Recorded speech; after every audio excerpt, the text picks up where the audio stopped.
This is John Kohler with DiscountJuicers.com. Today I have another exciting episode for you. What we're going to do today is a grocery store tour. So my local health food store, we're going to go to the produce section.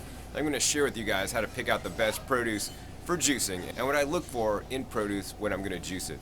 The first thing I want to cover is organic versus conventional. Now, I always encourage you to juice organic fruits and vegetables whenever possible, but if they're not available in your area or you don't have enough money to buy the organic, I completely understand. Get the conventional. Buying conventional produce is far better than buying any kind of processed foods in the other aisles of the grocery store. So always do the best you can. So let's head over and check out the produce section. We're going to show you guys how to pick out produce for juicing so that you can juice the best. Now there is a conventional and organic section. I prefer to eat out of the organic section because I don't want to have, pesticides on my food and then end up consuming those, which is not healthy for us. So I choose to buy organic. Now sometimes when you do buy organic, you're limiting the amount of things you can buy because there's a lot more things that are grown conventionally that may not be grown organic. So let's head down to the organic section and show you some produce. The first thing you want to look at is when you're buying for juicing, you want to buy in bulk. Now, you might think, 5 pounds of carrots is a lot of carrots. You know what? This will turn into about 4 cups of juice. It's not a lot. You want to ask the produce guy to go in the back to see if they can sell you juice carrots.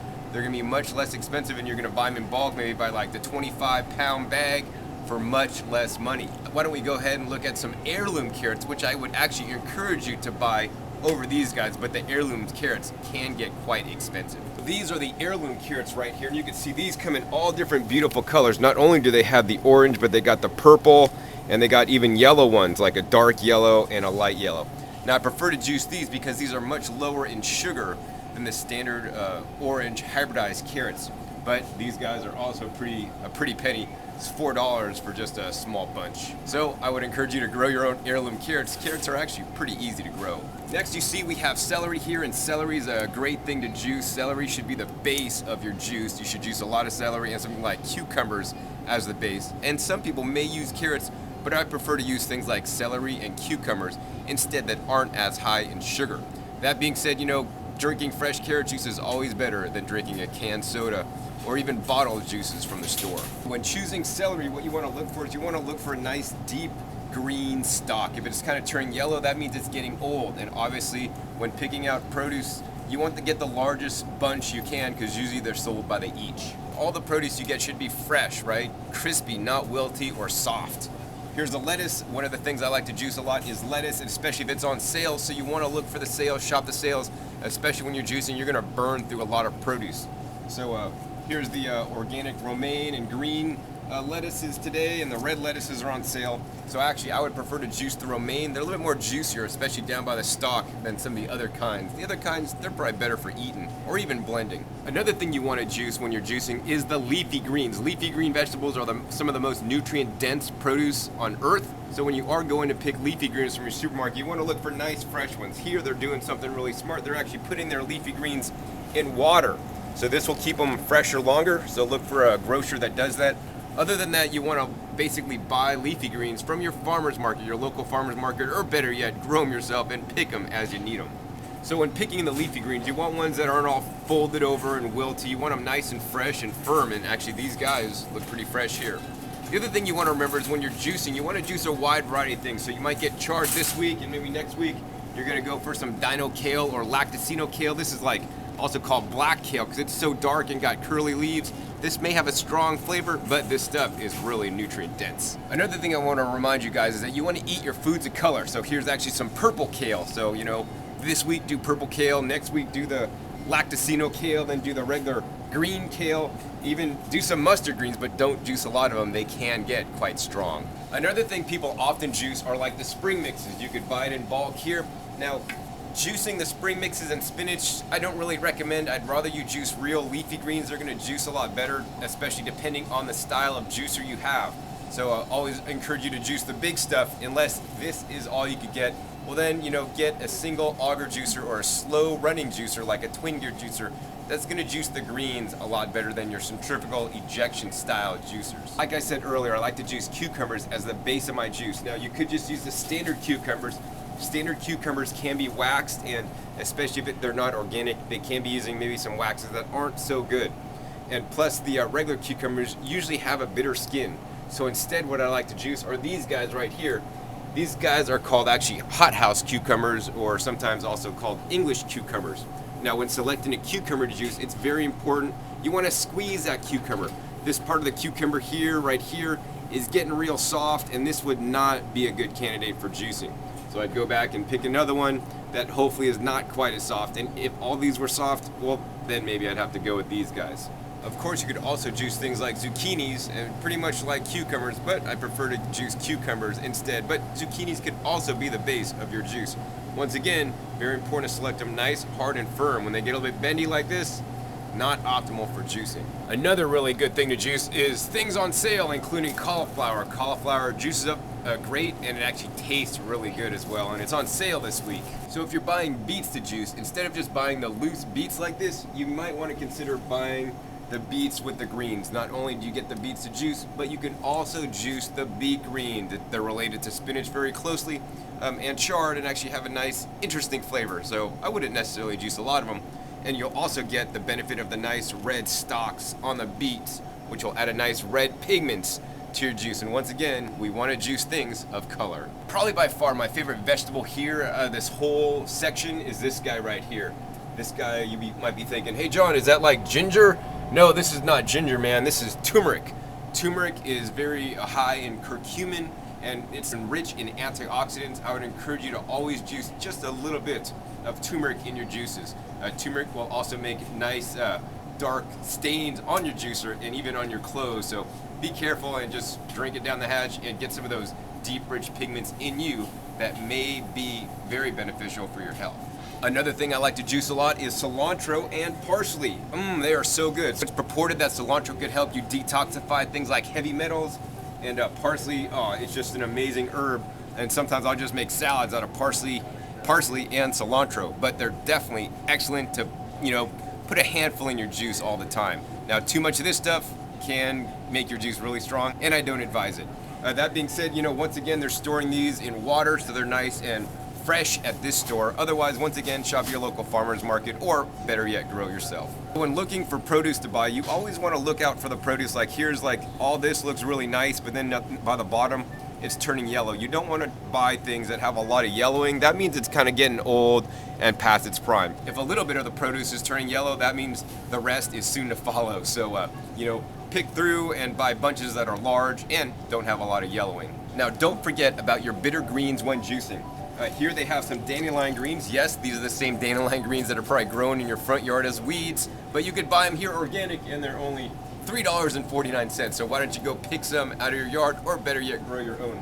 But besides just the standard green dandelions, they also have red dandelions. So the red dandelions will add a nice red pigment, which will add more antioxidants in your diet. So you always want to juice a variety of things. Right? Once again, one week do these, the next week do this, and always switch off all the different greens that you're going to juice. Another thing I like to juice is the bok choy. The bok choy can be used as the base of your juice, and once again, this kind of looks like celery, has nice big stalks on the bottom, and these stalks are very water rich. In addition, you get the benefits of the chlorophyll in the greens. So bok choy, an excellent thing to juice. If you do want to juice tomatoes, I definitely don't recommend you juice heirloom tomatoes. They're actually quite expensive, and usually they don't juice so well. You want to get nice, hard, firm tomatoes, and actually tomato is a fruit, so you want to get nice, hard, firm fruit in general. Harder fruit juice is better than soft fruit, or when they get soft. Now, when the tomatoes get soft, they're definitely better for eating. And while you can juice tomatoes, I would encourage you to actually blend tomatoes. So if you want tomatoes in your juice, what you might want to juice everything first, and then put the tomato in your blender with the juice and blend it up. Next, we're going to talk about juicing fruits. So in general, I recommend juicing fruits by themselves and just juicing fruits together, and not with any vegetables unless they're pears or apples. In general, I recommend you eat your fruits whole or blend them up instead of juice them. When you juice them, you lose the fiber, which then you're going to get basically a rush of the sugar, the natural sugars in your bloodstream, which is far better than drinking a Coca-Cola or a soda or something with artificial sweeteners and white sugar, but not as good as maybe drinking a vegetable juice that's a lot more nutrient dense, has a lot more nutrients for the same amount of volume. Now I'm in the apple section, and when you want to select apples for juicing, you should select a certain kind of apple. Now, The number one thing you want to select is apples that are nice and firm. If they're getting soft and mealy, they're going to be not good for juicing. They're going to probably make an applesauce instead of an apple juice. So something like the favorite Red Delicious is not really a good juicing apple. It may be a good eating apple, but not juicing. So the apple that's actually really good for juicing, that's probably not a good eating apple, is the Granny Smith. It actually keeps its nice texture for a long time so that you could juice it a lot better. Of course, experiment and try different apples, but if it's not working quite right, then you might want to go with the Granny Smith. Just like apples, pears need to be nice and firm to juice as well. You can see here we have a ripe pear, which is probably really good for eating, nice and soft, and the hard pear. So for juicing, you want to select them as hard as possible. And pears may impart a little bit of grit in your juice, but you know what? That's all right. I generally like to mix my apples or pears or even Asian pears with my vegetable juices, but I don't normally mix any other fruits with my vegetable juices. If you want to juice oranges, the good old navel oranges with a little navel there, it's not the orange you want to juice. The Valencia orange is better known as a juicing orange, but of course, you could juice your navels. I've done it plenty of times. But this time of year, tangerines are also in season. And actually, these happen to be some of my favorite tangerines. These are called honey tangerines. Now, with oranges and grapefruits, you should peel them before juicing. There are indigestible oils that are naturally occurring in the peel that are not edible. On limes and lemons, which we'll look at next, you can juice them peel and all. Next, let's talk about lemons and limes. So once again, you could juice them whole, and actually I would mix those into my vegetable juice. Now when picking a lemon or a lime, you want to pick the nice deepest yellow color. So you can see on this, I don't know if the camera could pick that up, this is a little bit lighter, this is a little bit darker. You always want to pick the darker fruit. And it should be, fairly firm and not too soft. If it's soft, it's getting old. On the limes, you want to pick them once again as ripe as possible. Limes that are green, let me tell you, they're not ripe. If we look here closely, we can see some that are starting to yellow up. So you want to look through all the limes and get the ones that have the most yellow in them. They're going to actually taste the best. Watermelons are excellent to juice, and I like to juice watermelons alone or melons alone, or leave them alone is what Jay Cordage, the juice man, or now known as the Juice Daddy, used to say. And so you can juice the rinds. It makes your watermelon juice not quite as sweet. Sometimes I'll juice the middle, the red, or they even come in orange and yellow. Just the middle instead, it makes it really sweet. So there's a lot of nutrition, including chlorophyll, in the rind. So don't throw away that rind. When selecting a watermelon juice, once again, you want to press on it, and it should be hard and firm. If it's getting soft, it's getting a little bit old and not going to be good for juicing. Next, let's talk about the berries and the fruits. So small berries are not optimal for juicing, and I don't recommend you do it. You're basically going to be throwing your money down the drain. The berries are very expensive, and you're not going to get a lot of juice. So what I would encourage you to do is, if you want like orange raspberry juice, juice your oranges in the juicer, take the juice, put it in your blender, and then empty the raspberry carton into the blender with your orange juice and blend it up. That way you're going to get all the nutrition out of the blueberries, raspberries, and strawberries and other small soft fruits that tend not to juice well. And so I hope you've enjoyed this episode, giving you a tour here at the produce section to share with you some of my tips and tricks so that you can juice better in your juicers at home. Now my last final tip doesn't even have to do with anything about the store here. It has to do about the produce selection in general. So I showed you how to get the best produce here, but that's not the best produce you can buy. The best produce you can buy comes from your local farmers market and local farmers, maybe even CSAs, community supported agriculture, where you could get boxes delivered to your doorstep that's fresh harvested and fresh picked.